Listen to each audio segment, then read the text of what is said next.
on the earth who have such a small view of God that they don't see any need to fear him. And then you've got millions of people who claim to be Christians or followers of Jesus Christ, and yet their lives look nothing like his, and they don't seem to be concerned about it. But maybe the biggest concern with the church today is this apparent lack of the Holy Spirit's power. I mean, when you read the New Testament, you see that the Holy Spirit was supposed to change everything so that this gathering of people who called themselves Christians had this supernatural element about them, this supernatural power about them. But nowadays, can you really tell the difference? I mean, by the actions of a person who calls himself a Christian versus the actions of someone who denies the existence of Jesus. And do you really see the supernatural power at work when the believers gather together for what we call church?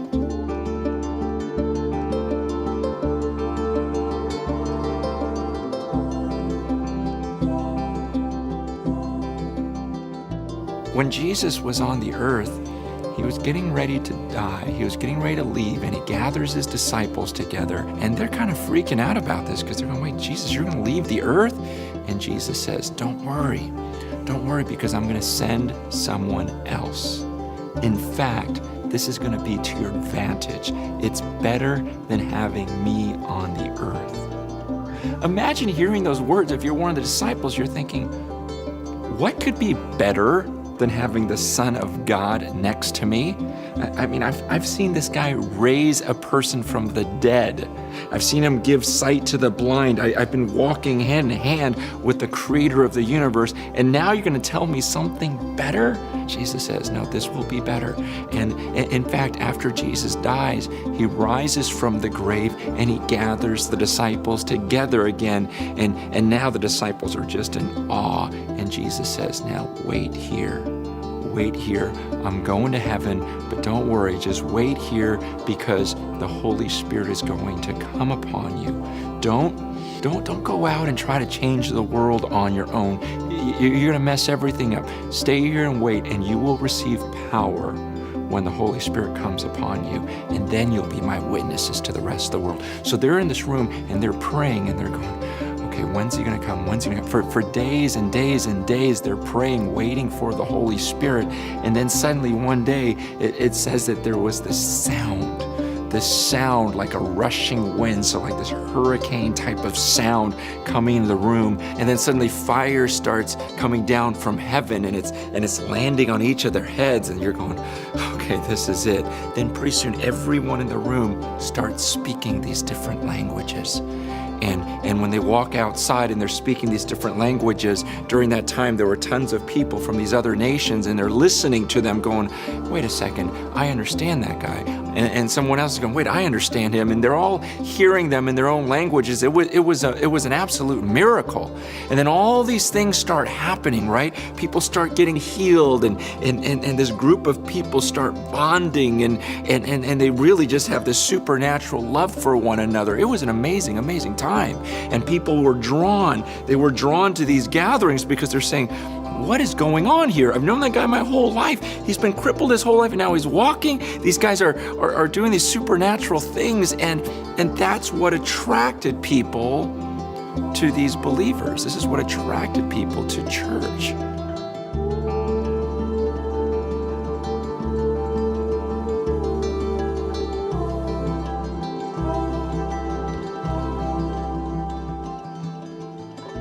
Now jump forward a couple thousand years. Now, you go to a building, someone gives you a bulletin, you sit in a chair, you sing a few songs, a guy delivers maybe a polished message, maybe not. Someone sings a solo, you go home. Isn't it the same Holy Spirit that's supposed to be available to us today?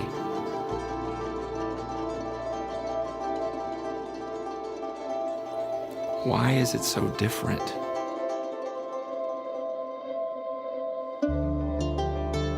I heard one person say the church nowadays is neither super nor natural. everything's very predictable and everything is expected. You plan, and there's a truth to that. I mean, I feel bad about it, but being around the church culture and even leading a gathering of believers, I've gotten pretty good at predicting what's going to happen in a church service. I can tell you, you know what, hey, this message is going to be a pretty good one. I think most people like it, or actually some people are going to have a problem with this. I'm going to get a lot of emails, the band's going to sing this song, and at the end, they get it all ramped up, and the guitar makes this sound, and everyone's going to just start, just clapping, applauding right here, or I'll go, oh gosh, she's singing this solo today. I don't think it's me that great. It's everything so predictable. Was that the way it was supposed to happen when Jesus says, no, there's a power. There's going to be a supernatural power, and you are going to receive this supernatural power. And it was happening. It was happening. It was seen. It was noticed. In fact, they would say that people were astonished by the boldness of Peter and John. People were astonished by this courage that those early believers had. When Jesus said this power would come upon you, it really did come upon them, and they were powerful beings. Why is it that in the church so many people are weak or defeated, or we get so insecure because we look at ourselves rather than God? It doesn't make sense.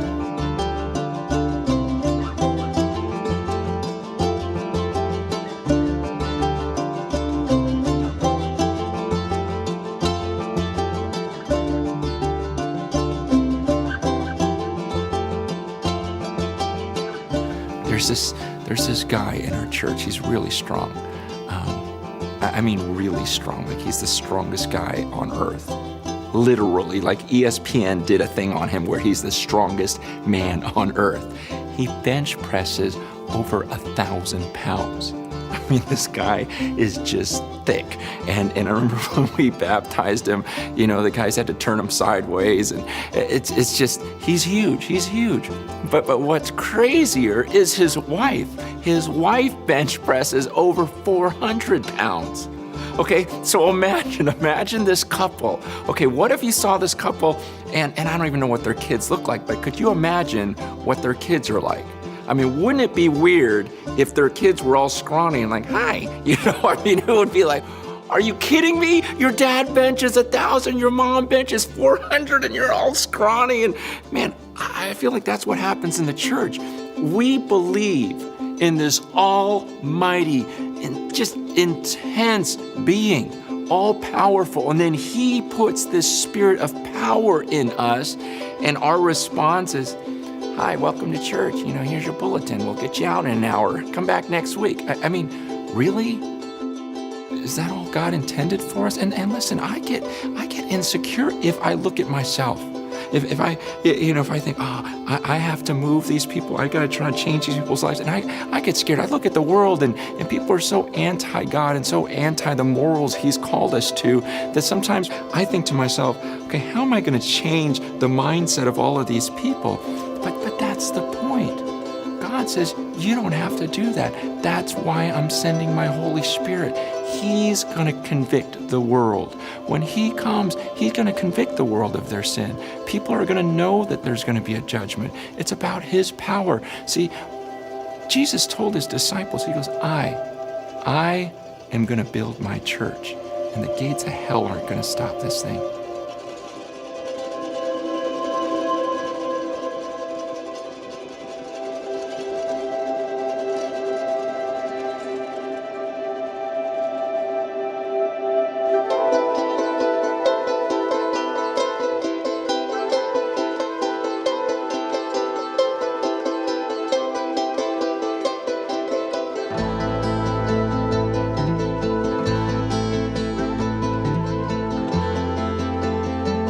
Even when you gather together in your families, is it predictable? I mean, or aren't family reunions those things where you never know what's going to happen? I mean, I'm guessing it's not, I know what's going to happen.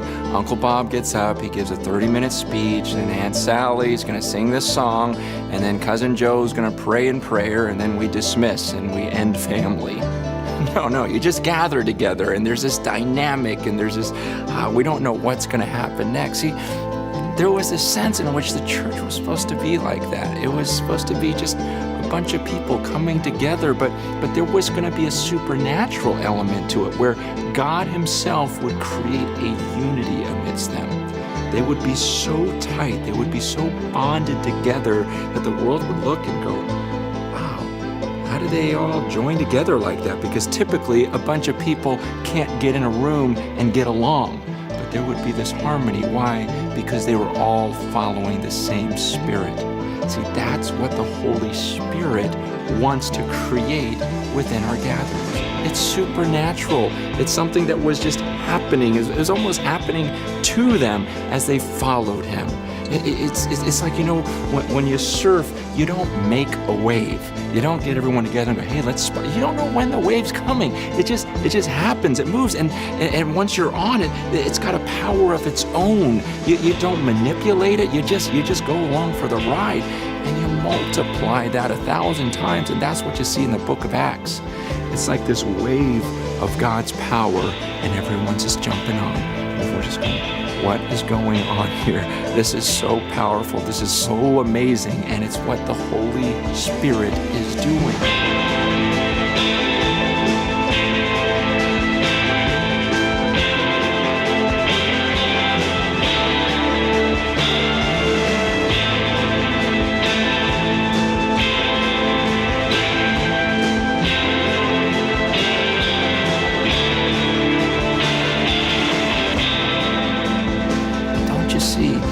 This is what God wants today. It wasn't for 2,000 years ago only. It's for right now. The Holy Spirit wants to lead us. He wants to lead us into something deeper. But do you believe it? I mean, honestly, do you even think it's possible today? Do you really believe the same Holy Spirit exists today and wants to do that in your life, wants to do it in my life, and he wants to create this gathering today, a gathering where he works so powerfully that we would actually experience that power and recognize there's a powerful God up there, and we would just naturally fear him. Doesn't your soul long for this gathering of people where the Holy Spirit leads us into the ways of Jesus, and as we follow the ways of Jesus, we find new life and a new excitement to our existence? And don't you want it? Doesn't everything in you scream wanting to be a part of something supernatural? That you know the Holy Spirit is leading, and he creates this unity amidst this body of followers of Jesus.